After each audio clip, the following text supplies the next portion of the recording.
What's going on? Welcome back to the channel, guys. This week, Mandalorian review. Bit late to it, but all is well because we got it live in the flesh this week. We got Nick and Cameron with me. We're here. No green screen. We're here. No green screen. But yeah, this week we decided to do a live one, or like not a live one, but like one in the flesh together. I guess it just might be much easier to talk about it and not, I guess, interrupt each other over or like just not have any connection issues.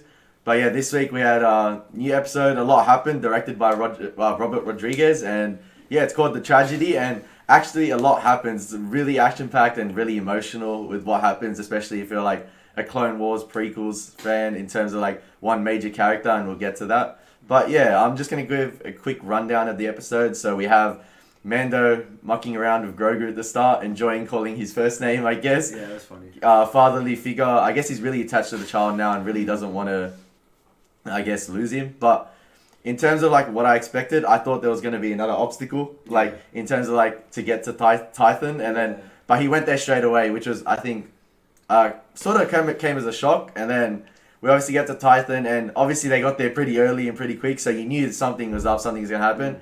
And then what happened? We see the Slave One ship and Jango's ship from Attack of the Clones, and boy, memories. We see, that was good actually. I like they brought it in nicely. We see Boba Fett, and with him is Fennec, the bounty hunter from season 1, who he was. Boba Fett was the person which she healed, and then more shenanigans happens where stormtroopers come, and then they have a mad battle, which is a lot of really action packed, quick 30 minutes as well this episode, and then Moff Gideon's ship takes out the Razor Crest, which I think. There's no way coming back from fixing that for Mando.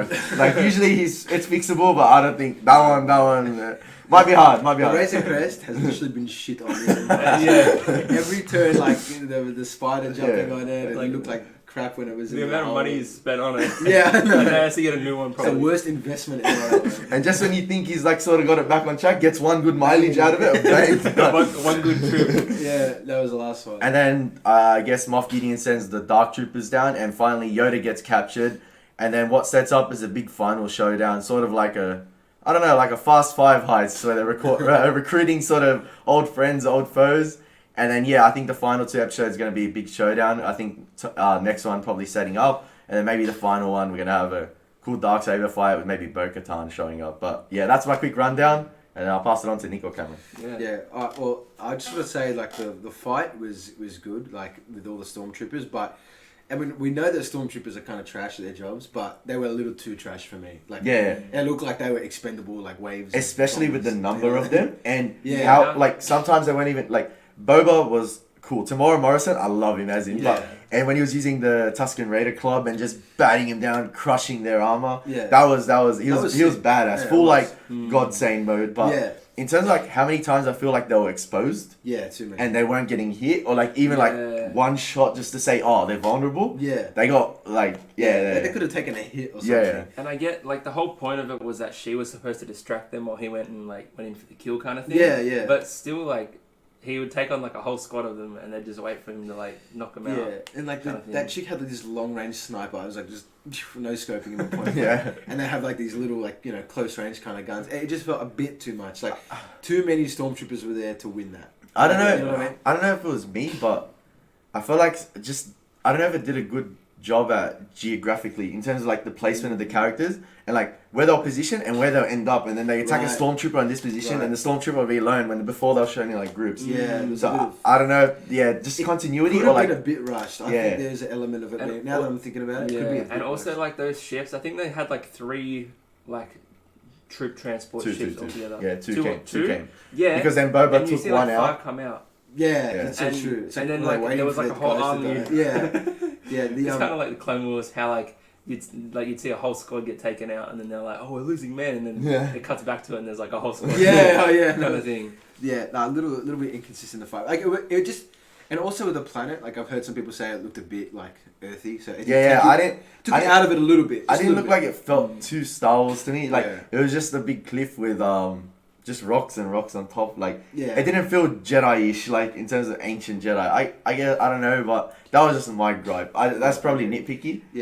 If we want to be real not real nitpicky, but basically he takes off his jetpack to like show that he's not gonna fight him. And then when they obviously join sides, I don't understand why he wouldn't just go back for the jetpack. He could have saved Grogu, and done like way more. Like he's obviously way more mobile in it. Like wherever he had to run to, I'm not sure. Like as Ellie was saying, like the geography is a bit off.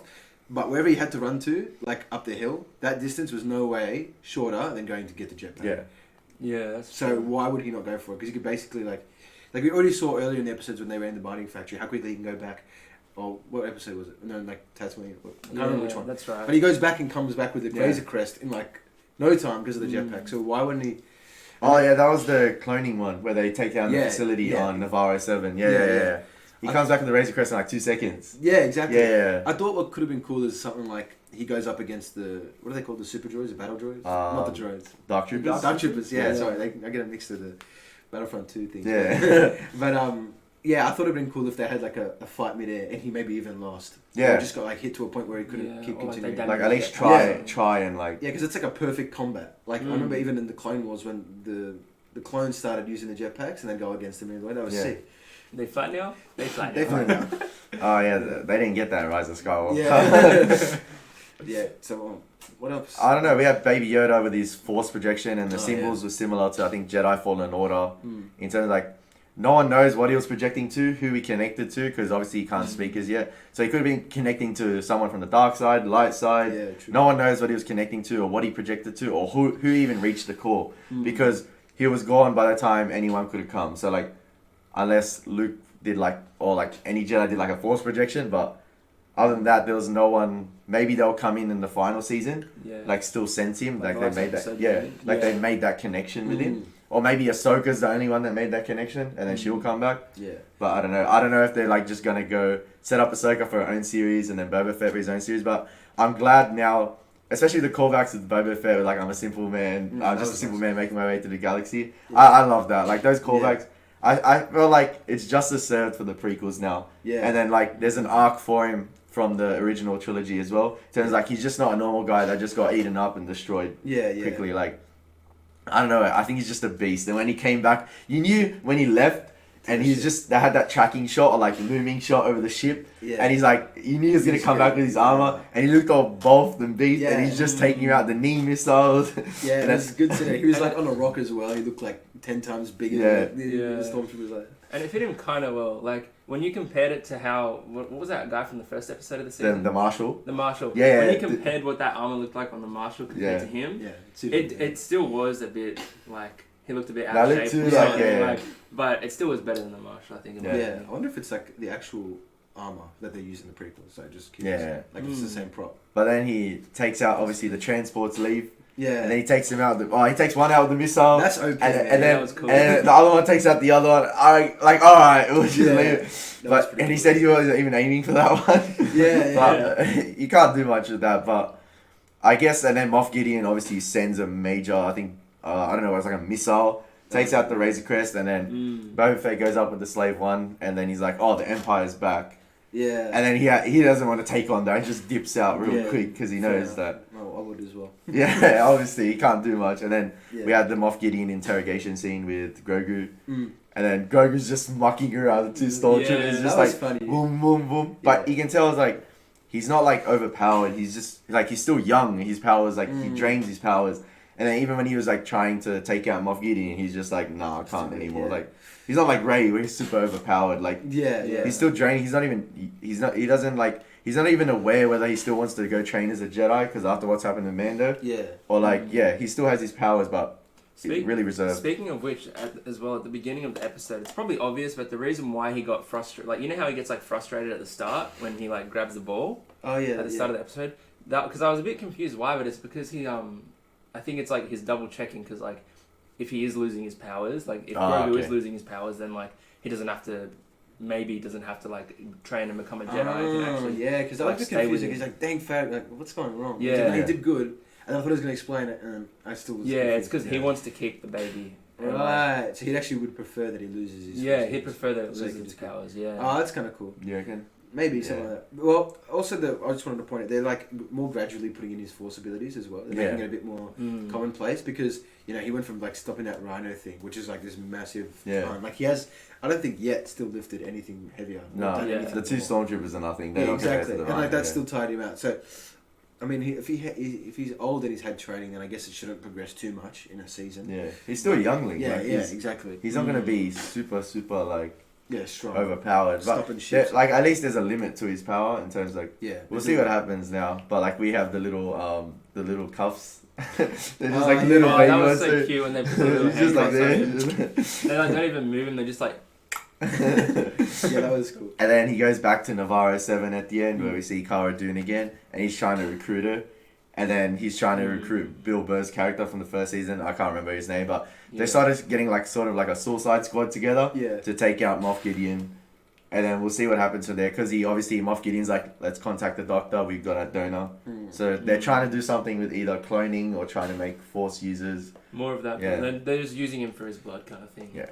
Because like I think Moff Gideon, he knows what's up in terms of like when he pulls out the Darksaber and he's just sort of toying with Grogu, like he's just playing around like, I've got this, you've seen this before. I think he's actually smart. He knows what it is, sort of like it's just not a relic to him. I think he knows more about the history of like what it's worth or like what it is to the Jedi. Okay, in terms of like, I think he's just not going to use it like, I think he knows what it is like as a toy. But then I think there's a bit of foreshadowing as well in the episode with the Beskar spear.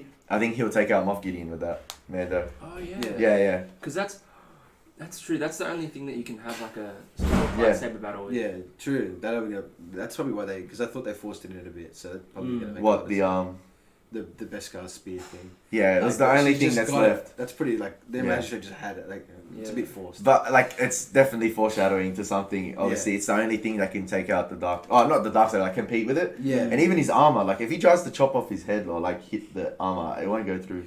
Yeah, that actually makes Mace Windu's kill a bit more impressive now you think about it, because he couldn't hit through the Beskar. He went. Yeah. Oh, it depends whether Jango's was armor like was it Beskar? Jango's armor? Well, probably it was Mandalorian. Well, doesn't Boba wear his dad's armor? No, I don't think so. No, because Jango's was like blue. Yeah. Oh yeah.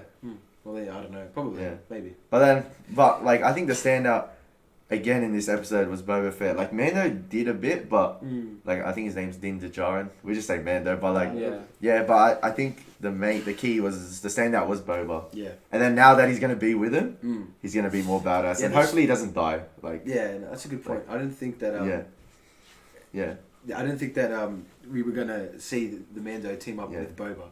Like you got Ahsoka and Bo-Katan. I thought it'd be one of them too. Yeah, but I'm happy that he made Boba a villain. Like I'm rooting for him now. Like I was always rooting for him, but like now that he's with Mando, it's gonna be like He's two of the best bounty hunters in the galaxy. Just it's gonna be awesome. Like the showdowns are gonna be awesome. Yeah, it'll be a good season finale, I reckon. I think. But like even though it was a short episode, 32 minutes, a lot happened in terms of like. Obviously, there's 2 episodes left, so there's going to be, I think, a bit of recruiting in the next episode, and some stuff from Moff Gideon, and then I think the final episode will be a showdown where they finally track him down, because they don't know where he is, because he just went through hyperspace. Yeah, true. Yeah, that's something, 2 episodes left only? Yeah. Shit, I don't know. So we'll see how long, because this one was a short one, hopefully the other 2 aren't long. This one was another, like, Clone Wars Rebels-esque, where... No, it was alright. The pacing's been pretty good this season. Like, it was a little slow. This one was like fast Fish Egg Lady, but this, like, since then, it's been flawless. Yeah, it's been good. This like, compared to any other show, like, you can't have a fast-paced episode. Yeah. They're going through it a lot. Like, what are they going to do once, like, he gets a teacher kind of thing? Yeah, exactly. No one knows how they're going to leave it on. Yeah. Because I think it has been renewed for season 3, so... Yeah, we'll it's going to be interesting how they tie it in, because... It seems like they're not trying to save anything for later kind of thing. They're just, like, going... They're trying to rectify the sequels, now. I think, a bit. Maybe a little bit, but they're doing it in a good way. So they can. That's fine. You know, they're doing with all the harvesting midichlorians. I'd rather them not delve into the sequels too much and leave it as its own story. Yeah.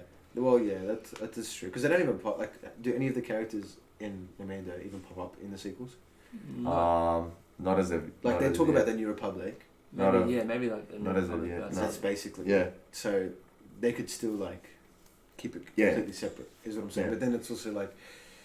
They have done why would they still be and all that? Yeah, but like, why would they? You know, if they are still alive during the sequels, like where are they, kind of thing. Yeah. And that's the thing. If like Mace Windu's still alive, as he wants to think, or something like that. Yeah, like you but, never know. Where were they in the original trilogy then? Like, there's got to be an ending to their arc, or like they must die or something, or like get lost like Ezra has, like something like that. Yeah, exactly.